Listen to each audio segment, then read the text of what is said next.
안녕하십니까, 스텝 산사입니다.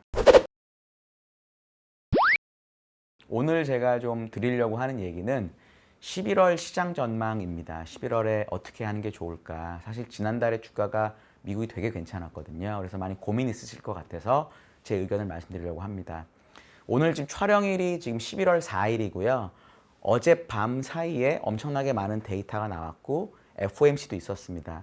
제가 요것들을 보고 이제 제 생각을 정리해서 말씀드리려고 하는데요. 상황은 이렇습니다. 지금 주가가 엄청나게 올라와 있고 신고가를 다 냈죠. 그리고 CNN에서 매일매일 발표하는 Fear and Greed Index라는 게 있는데 이 지수가 오늘 날짜 기준으로 82까지 올랐습니다. 보통 80이 넘으면 탐욕 단계에 진입한다고 하거든요. 이 얘기는 무슨 뜻이냐면 단기적으로는 주가가 부담스러운 수준에 왔다라는 뜻입니다. 이게 제가 저번에도 한번 말씀을 드린 적이 있고 되게 자주 말씀드리는데 1년에 5% 정도의 조정, 10% 정도의 조정은 언제든지 나타납니다. 미국의 역사적으로 보면 13개월에 한 번씩 10% 조정이 나타났고요. 5% 조정은 훨씬 더 자주 나타난다는 거죠. 그러니까 주식이 한 5%쯤 빠지는 거는 갑자기 아무 이유 없이 빠질 수가 있다는 거예요. 항상 5%의 조정이 나타났을 때 두려워하지 말고 주식을 계속 살 수 있는 뭐랄까 기운, 강이 있어야 주식을 잘할 수 있다고 저는 생각합니다. 예를 들어 9월 달에 미국 증시가 약했거든요. 근데 만약에 그때 제가 얘기 드렸던 대로 현금이 있으셨던 분은 마음 편하게 주식을 살 수 있었을 거예요. 그럼 그때부터 지금까지 주식이 올랐으니까 요 30% 갖고 있던 그 현금을 가지고 주식 산 거는 지금 일부 팔아도 되겠죠. 그러면 다시 현금이 생기고 그럼 나중에 주가가 또 빠졌을 때 그 남은 현금을 가지고 다시 주식을 살 수가 있어서 마음이 편해집니다. 저 같으면 지금 그때 현금을 써서 현금이 없는 분이라면 그 주가 빠졌을 때 샀던 것만큼은 지금 파셔서 현금화하는 게 좋을 것 같고요. 만약에 내가 그때 주식을 못 사서 여전히 현금이 남아있다. 이런 분들은 지금 주식시장에서 나오시면 안 된다라고 저는 생각합니다. 많은 분들이 걱정하시는 게 어제 FOMC에서 뭐라고 그랬냐면은 테이퍼링을 11월, 12월에 진행을 할 거고 대신 금리는 만장일치로 동결을 했고요.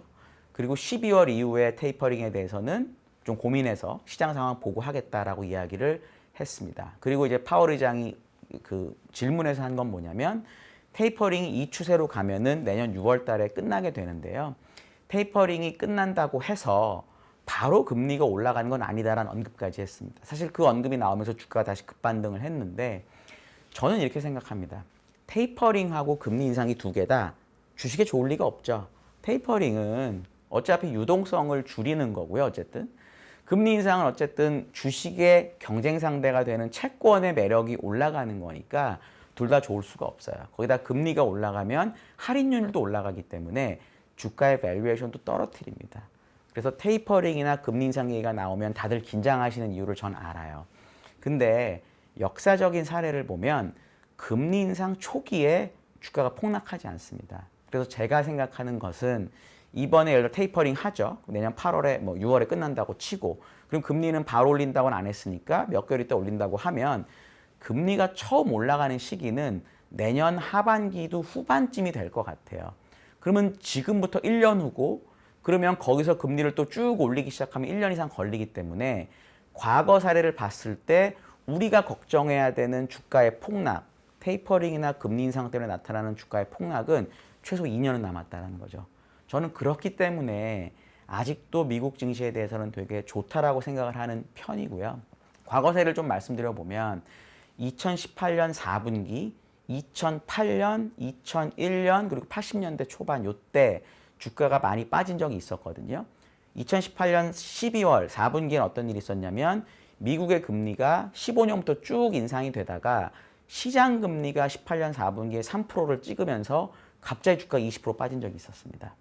2008년하고 2001년은 물론 리만 사태와 IT 버블이긴 하지만 어쨌든 그때 금리가 올라가기 시작하면서 리만 사태가 온 게 아니고요. 금리가 올라가기 시작하면서 IT 버블이 온 게 아닙니다. 이것은 금리가 그 전부터 과열이 됐다라고 믿었기 때문에 금리가 그 전부터 쭉 올라가고 있다가 금리가 높아진 상태에서 과열이 터지면서 주가가 빠진 거거든요. 그러니까 이게 되게 뭐랄까 논리적으로 말이 되는 게 보세요. 제가 투자자입니다. 제가 예를 들어 큰 헤지펀드를 해요. 채권도 사고 주식도 다 사고 다 하는데 금리를 올린대요. 이제 올리기 시작한대요. 그러면 제 입장에서는 채권을 못 사죠. 왜? 금리가 앞으로 계속 올라갈 거니까. 금리가 계속 올라간다는 얘기는 채권 가격이 떨어진다는 얘기거든요. 그럼 제 매니저 입장에서 봤을 때 금리가 올라가기 때문에 주식이 빠질까 봐 걱정되는 부분도 있지만 그렇다고 내가 주식을 팔고 채권을 사면 채권에서 나는 손해는 보장이 된 거거든요. 금리가 올라갈 거니까. 그래서 이럴 때 이제 많이 쓰는 말이 TINA라는 건데 There is no alternatives의 준말이거든요. 매니저들이 많이 씁니다. 아, 지금 상황에서 주식도 좀 모르겠고 이런데 와, 도저히 대안이 주식밖에 없다라고 해서 주식에 남아있게 되는 거죠. 반대로 금리가 이렇게 쭉 올라가서 어느 정도 수준이 예를 들어 2018년에 그게 3%로 딱 정했다기보다는 시장에서 그냥 3%라고 그때 갑자기 트리거가 된 건데 어느 정도 수준의 금리가 딱 올라가고 나면 아, 이 정도면 금리 되게 매력적이다. 그럼 나는 대안이 없는 게 아니라 대안이 생겼잖아요. 그러면은 주식을 팔고 채권으로 갈 수 있다라는 거죠.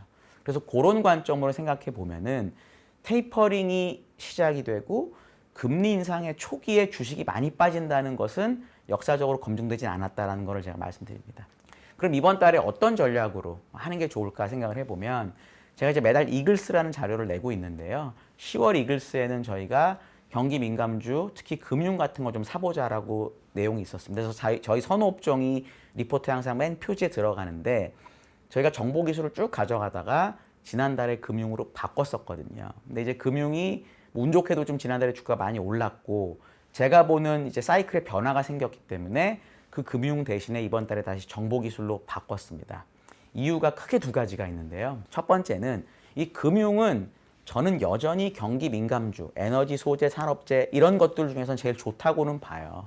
실적도 잘 나왔고. 그런데 어떤 부분이 있냐면 금융이 작년 10월부터 3월까지 주가가 좋았던 거는 뭐였냐? 미국에서 대손 충당금이 계속 환입이 됐었습니다. 그 환입되는 폭이 올해 1분기까지 커졌었어요. 근데 그 이후부터는 대손 충당금 환입이 되고 있지만 환입폭이 줄고 있거든요. 그래서 4월부터 한 8, 9월까지 은행이 시장을 언더했었습니다. 수익률을 하회했었는데 10월 달에 왜 다시 급격하게 금융주가 좋았냐면 장단기 금리차가 다시 확대가 되는 경향이 있었거든요. 그러니까 지금의 금융주의 핵심은 대손 충당금이 아니라 NIM, 그 순이자 마진, 그거를 이끄는 장단기 금리 차인데 최근에 장기 금리는 지금 잘 버티고 있거든요. 근데 단기 금리가 급등을 하고 있었습니다. 이유가 테이퍼링 얘기 나오니까 일단 단기 금리 숏을 쳤던 거죠. 물론 다시 단기 금리 좀 빠졌는데 앞으로 장기 금리가 안 빠지더라도 단기 금리가 올라가지고 장단기 금리 차이가 줄어들 수 있는 가능성도 있습니다. 그래서 이 부분 때문에 제가 금융을 경기 민감주 중에서는 제일 선호하지만 선호에서는 뺀 거고요. 두 번째는 에너지 가격이 전 어느 정도 고점을 쳤다고 생각하기 때문입니다. 이 에너지가 주가가 경기 민감주 중에서 금융하고 같이 좋았었는데 에너지로 돈이 몰리는 바람에 상대적으로 안 좋았던 업종이 테크 같은 것들도 있었거든요. 제가 왜 그렇게 보냐면 단기적으로는 이런 부분이 있습니다. 그 에너지가 지금 가격이 오른 것에 저는 가장 큰 요인으로 뭐로 보고 있냐면 미국의 원유 생산량이 회복이 안 되는 것이 저는 되게 큰 요인이라고 봤어요. 그러니까 다른 지역은 어느 정도 소비 올라가는 거에 맞춰서 공급이 올라가고 있는데 미국은 아직도 고점보다 한 200만 배럴 정도 낮은 생산량이 유지가 되고 있습니다. 이 원인은 뭐 다양하게 있을 수 있어요. 뭐 저도 정확하게 다 알지 못하지만 제 아이디어는 뭐냐면 미국에서 기름을 뽑을 사람이 없다는 겁니다. 미국에 있는 그런 힘든 일들은 미국 사람이 안 해요. 우리나라만 해도 힘들고 어려운 일, 3D 업종은 다 외국인 노동자들이 많이 하거든요. 미국은 그게 더 심합니다. 그래서 코로나가 있을 때 많은 사람들이 들어오지 못하면서 그런 사람들이 적어진 거죠. 그러니까 결국은 이게 제가 지난주에 말씀드린 우버랑은 정반대, 리프트 우버랑은 되게 반대인데요. 우버 리프트는 어제 리프트 실적에도 얘기가 나왔지만 택시기사가 다시 회복이 되기 시작하면서 지금 어차피 수요는 많았는데 그 수요를 메꾸고 있다라는 말을 했고요. 그래서 어제 리프트나 우버 주가가 많이 올랐거든요. 원유는 반대인 거죠. 일할 사람이 없어서 기름이 공급이 생산이 안 되고 있었는데 이제 위드 코로나가 되면은 원유 생산이 되면서 원유값이 떨어질 수 있는 그런 구조가 되는 겁니다. 그래서 저는 공급 측면에서는 이 미국이 공급하지 못하는 이 공급량이 늘어나는 게 원유 가격을 안정시킬 수 있다라고 보고요. 더더군다나 바이든 대통령도 이제 다른 지역에 생산 많이 하라는 얘기를 했고요. 소비 쪽으로 보면 전 BDI를 봅니다. 이 BDI가 컨테이너 운임인데 지난 한 달 동안 BDI가 거의 반토막이 났어요. 근데 이제 운송업, 이 해운 운송업이라는 게 되게 돈의 흐름, 경제 흐름에 아주 예민하거든요. 무슨 뜻이냐면 만약에 이걸 차터라고 하는데 운송비가 엄청나게 비싸면 이 운송하는 사람들은 중고선, 중고배 가격이 엄청 비싸더라도 삽니다. 그러니까 새로운 배보다 비싸도 사요. 왜냐하면 새로운 배는 시간이 걸리잖아요, 받는데. 그러니까 중고선을 사서라도 이 높아진 운임을 받으려고 노력을 하는 사람들이에요. 근데 그 운임이 지금 반토막이 났다는 얘기는 운송하는 사람들이 느끼기에, 경제를 되게 예민하게 보는 사람들이 느끼기에 최소한 단기적으로는 이런 원자재나 소재나 이런 부분에 대한 경기가 좋지 않을 수도 있다라고 느낀다라는 거죠. 그런 분들이 저희보다는 더 빠르다고 저는 보기 때문에 요게 원유 수요를 좀 깎는 요소라고 저는 봐요. 그래서 에너지 가격이 어느 정도 정점을 칠 가능성이 높고요.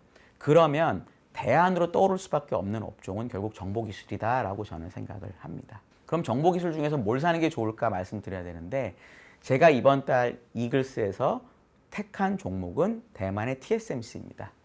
이 TSMC에 대해서는 제가 다음 시간에 또 자세히 말씀드리도록 하고요. 오늘 말씀드린 것 중에서 궁금하신 사항 있으시면 댓글 달아주시고 제가 답변 드리겠습니다. 감사합니다.